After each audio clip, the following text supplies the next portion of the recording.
को देखना पड़ेगा, वो उसको 10 गुना ज्यादा फास्ट किया। कैसे? वो जनता को नहीं पता, किसी इकोनॉमिस्ट ने इसके बारे में डिस्कशन नहीं किया। लेट मी जस्ट मैं आपको पॉइंटर दे रहा हूं। आई वाज टॉकिंग अबाउट कि कितना लूटा। ऑक्सफैम की जो स्टडी है वो $65 ट्रिलियन की है उस समय के। 65 ट्रिलियन आज के नहीं, 47 की, राइट। उत्सव पटनायक की जो स्टडी है जेएनयू की, वो $43 ट्रिलियन के करीब थी। 43 ट्रिलियन का मतलब है आज चाइना और वर्तमान चाइना और यूएस की पूरी कीमतों को कंबाइन कर लो तो होती है उस समय की। उस समय 10 मिनट तो उस समय की जो जीडीपी के रूपा को कंबाइन करेंगे तो ये बढ़ती है। आज कितना इंडिया को लूटा जा रहा है, यानी आपका जितना ट्रेड हम आपसे कर रहे हैं।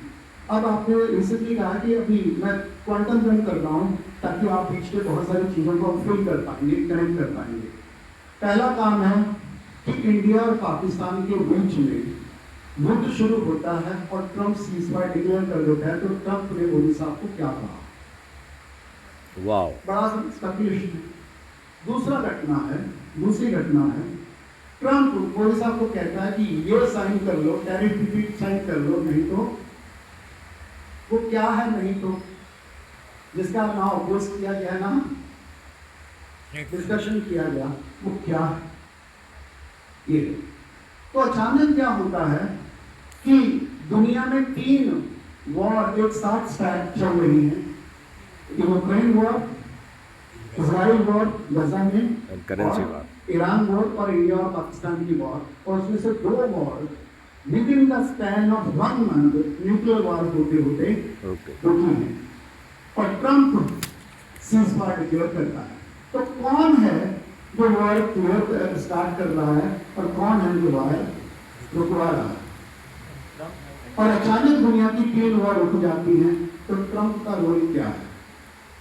अगला क्वेश्चन है कि दुनिया का अगला जो भविष्य है, ट्रेड का क्या भविष्य है, ब्रिक्स का क्या भविष्य है, क्रिप्टो का क्या भविष्य है, सीबीडीसी का क्या भविष्य है, डॉलर का क्या भविष्य है? ये इतने बहुत सारे प्रश्न हैं। इन प्रश्नों के उत्तर में ये कहना पड़ेगा कि अंग्रेजों ने 1947 में जो इकोनॉमिक सिस्टम बनाया, उस इकोनॉमिक सिस्टम इस तरह से बनाया कि सारा का सारा जो भी एक भी पैसा भारत सरकार खर्चेगी वो भारत सरकार को कर्ज के रूप में लेना पड़ेगा। इससे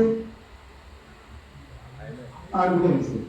तो आरबीआई से भारत सरकार या दुनिया की कोई सरकार या अमेरिका की सरकार किसी भी बैंक की कोई करेंसी छाप नहीं हो सकती। This is the first universal law. The first universal law क्या है? इज ए बैंकिंग लॉ कि दुनिया की कोई भी गवर्नमेंट अपनी करेंसी नहीं छाप सकती, और जिन्होंने भी अपनी करेंसी छापने की कोशिश की उनका मर्डर हुआ। The first person was murder was Lincoln, क्योंकि उसने अपनी करेंसी छाप दी। उसके बाद अगले 3 प्रेसिडेंट हैं जो अमेरिका के जाते हैं। The last president which was killed was Kennedy, and the last person जिसको 3 बार अटेम्प्ट टू मर्डर हुआ है वो अपना करंट है ट्रंप के इलेक्शन के दौरान 3 अटेम्प्ट हुए। मुझे नहीं पता ना अटेम्प्ट क्या, मैं अंतर्यामी नहीं हूं, मैं तो सिर्फ सिग्नल आपके सामने बता रहा हूं। तो हुआ क्या है कि ट्रंप है जो वॉर रुकवाता है, ट्रंप है जो ट्रेड की बात करता है, ट्रंप है जो चाइना के साथ रिलेशनशिप इंप्रूव करता है, ट्रंप है जो टैरिफ की बात करता है। और टैरिफ का मतलब ये है, ट्रंप ये कह रहा है कि अमेरिका के 24,000 फार्मर और इंडिया के 8 करोड़ फार्मर का आपस में सीधा ओपन कंपटीशन होना चाहिए, बीच में गवर्नमेंट को नहीं पड़ना चाहिए। उनके एवरेज फार्म साइज है 8,000 एकड़ और आपका एवरेज फार्म साइज है आधा एकड़, और वो इक्वली कम्पीट करेंगे, राइट? बिकॉज ट्रंप कहता है we don't want war, we want trade. And the terms of trade क्या है कि हमारा डॉलर होगा 87 रुपए का और तुम्हारा रुपया होगा 1 रुपए का। तो असली दुनिया की जो वॉर है, इम्पोवरिशमेंट है, वो जो कंट्रोल है, it is not weapon, it is not law, it is currency. तो डोमिनो इफेक्ट है। डोमिनो इफेक्ट होता है ना, यहाँ से एक चीज हिलाओ और पूरी दुनिया हिल जाती है। दुनिया के पूरी की पूरी दुनिया को मॉनिटाइज किया गया और मॉनिटाइज का पूरे दुनिया के जो मॉनेटरी लॉ है वो एक है, दुनिया की बैंकिंग लॉ है वो एक है। पहले उन्होंने क्या, गोल्ड स्टैंडर्ड को सिल्वर में कन्वर्ट किया, सिल्वर स्टैंडर्ड को कन्वर्ट किया पेपर करेंसी में, पेपर को कन्वर्ट किया उन्होंने डिजिट्स में, और अब डिजिट को इन्होंने किसमें कन्वर्ट कर दिया, सीबीडीसी। और सीबीडीसी के बाद एक और करेंसी है जो डिजाइन हो चुकी है, पाइपलाइन में हो चुकी है, वो फटाफट को क्लियर है। उस करेंसी का नाम होगा, जो फ्यूचर की करेंसी है, बस उसका एक नेक्स्ट स्टेप तैयार है, उसके लिए पृष्ठभूमि तैयार की जा रही है। उस करेंसी का नाम होगा यूनिवर्सल बेसिक इनकम। तो जिन लोगों का कहना है कि दुनिया की एक करेंसी होनी चाहिए, वो पहले से डिजाइन कर चुके हैं। जिन्हें वो कहना कि पेपरलेस इकोनॉमी होनी चाहिए, वो ऑलरेडी डिसाइड कर चुके हैं। मैं एक मिनट में We want to really know it. It's very important. तो उन्होंने सीबीडीसी के बाद, CBDC is a project and CBDC is a project not of Indian government. CBDC is a project जो दुनिया के 190 देशों में चल रहा है और दुनिया में जो सबसे तेजी से सेंट्रल बैंक डिजिटल करेंसी है उसको अप्लाई किया जा रहा है, इंप्लीमेंट किया जा रहा है, वो इंडिया है। The fastest economy, the most sincere government on the planet to convert and shift to digital currencies in India। इसलिए वोट पढ़े ना पढ़े जीतेगा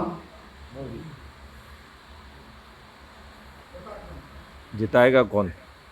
अब यार, पर मिटाने के लिए पहले मिटाना कैसे वो तो समझ लीजिए, हथियार तो समझ लीजिए। लड़ने से जाओगे तो पहले हथियार समझ लीजिए, दुश्मन समझ लीजिए और पिच समझ लीजिए कौन सी पिच पे लड़ना है। तो आपको फाइनेंशियल पिच पे लड़े बिना, फाइनेंशियल पिच को लेवल फील्ड बनाए बिना आप लड़ने की, जीतने की बात कल्पना भी छोड़ दीजिए, नहीं कर सकते। You don't live in western world और eastern world, you live in a financial world and financial world is controlled by India के जो सारी बैंकों की माँ है आरबीआई और दुनिया के सारे सेंट्रल बैंकों की माँ है इंटरनेशनल बैंक ऑफ सेटलमेंट, जहां दुनिया के सभी कंट्री का गोल्ड है वो अभी भी रिजर्व के तौर पे पड़ा है। जब 1934 में आरबीआई आया तो उसने अपना जो गोल्ड है फिक्स रख के 40 करोड़ रख के बाकी सारा का सारा गोल्ड है वो जो ट्रांसफर किया वो इंटरनेशनल बैंक ऑफ सेटलमेंट ने किया। वो अमेरिका का भी पड़ा है, वो बाकी सभी कंट्रीज का पड़ा है। तो maximum gold stock of the world is in the international bank of settlement, उसमें पड़ा है। No, it's in London। और वो वहां पड़ा है। इस समय उन्होंने गोल्ड की जो सप्लाई वो रिलेटिवली स्टेबल कर। दुनिया में गोल्ड क्यों, डॉलर इतना स्टेबल, पावरफुल, ठीक है, मोस्ट वांटेड रिजर्व करेंसी है क्योंकि दुनिया की एकमात्र करेंसी है जिसके पीछे 72% गोल्ड रिजर्व है। दुनिया की एक ही करेंसी नहीं, बाकी लोग मैं बताऊं, मुझे सारे फैक्ट्स पता है, मैं नंबर बोल रहा हूं ना। इंडिया के पास कितना गोल्ड है sir? 40 840 crore, to be precise 42 के करीब। अमेरिका के पास कितना है? 8200 करोड़, 8200। तो दोनों की, इंडिया की कितनी करेंसी का कितना परसेंट गोल्ड है? मात्र 7%। क्योंकि और वो 7% इसलिए नहीं बना कि गोल्ड की मात्रा बढ़ी है, वो इसलिए बढ़ा कि गोल्ड की प्राइस डबल कर दी गई है। एक मिनट, क्योंकि कुछ दुनिया की सारी मॉनेटरी सिस्टम में कुछ ऐसे तथ्य हैं जो कभी किसी भी एक सरकार ने कभी बताए नहीं। तथ्य मैं आपके लिए कह रहा हूं। और ट्रम्प क्या कर रहा है? ट्रम्प और हाँ